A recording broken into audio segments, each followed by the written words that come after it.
सभी देशवासियों के लिए जय भीम, जय भारत, जय संविधान, वंदे मातरम। आज महापुरुषों की चर्चा करने के लिए आप सबके बीच में आया हूँ। आज का विषय है पुनर्जन्म होता है कि नहीं। इस बात पर कई जगह पर तर्क वितर्क और वाद विवाद होता है कि पुनर्जन्म होता है, पुनर्जन्म नहीं होता है। लेकिन महापुरुषों के साहित्य को उठाकर अगर देखें तो पता चलेगा और हमें खुद उसका निर्णय करना पड़ेगा कि वास्तव में पुनर्जन्म होता है कि नहीं होता है। अगर होता है तो वह कैसे होता है। यह मनुष्य शरीर जब हमारे लिए मिलता है, हम इस संसार में आते हैं तो बड़ा आनंद और उत्सव होता है जिस घर में किसी का जन्म होता है। तो कबीर साहब कहते हैं कि जब आए हम इस जगत में, जगत हंसा हम रोए, अब ऐसी करनी कर चलो कि हम हंसे जग रोए। संसार में जब किसी के यहाँ पर नए नवजात शिशु का, बालक का जन्म होता है तो मंगल गीत गाए जाते हैं, खुशियाँ मनाई जाती हैं और छोटा सा बालक माँ की गोद में या पालने में रोता है।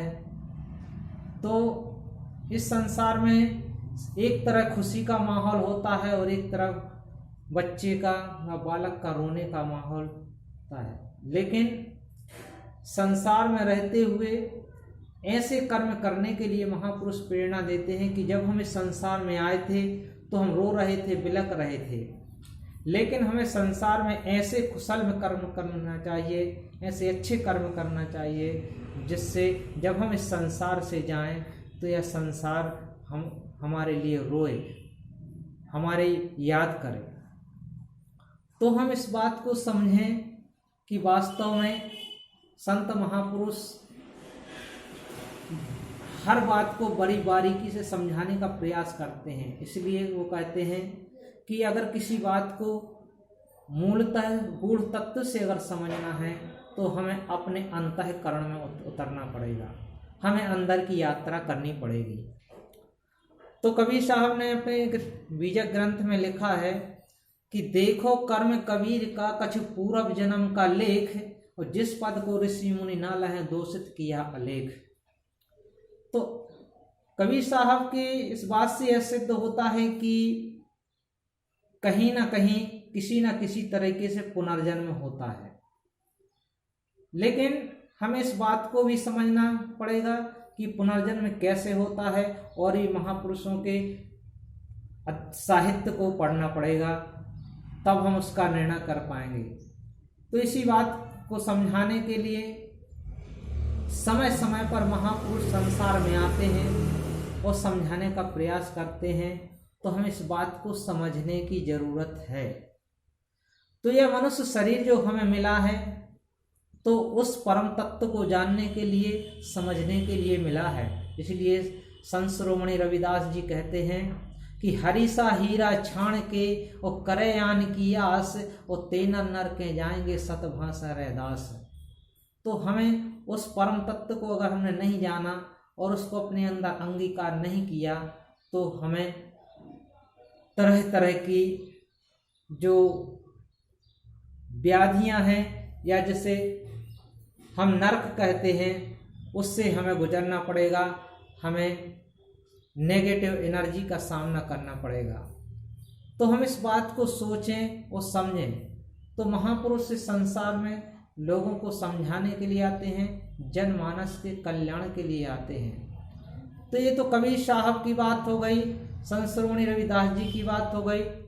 तथागत बुद्ध की जब बात आती है तो सीधे यह कहा जाता है कि तथागत बुद्ध ने कहा कि पुनर्जन्म नहीं होता है या आत्मा का कोई अस्तित्व नहीं है। इस बात पर सबसे ज़्यादा तर्क वितर्क होता है।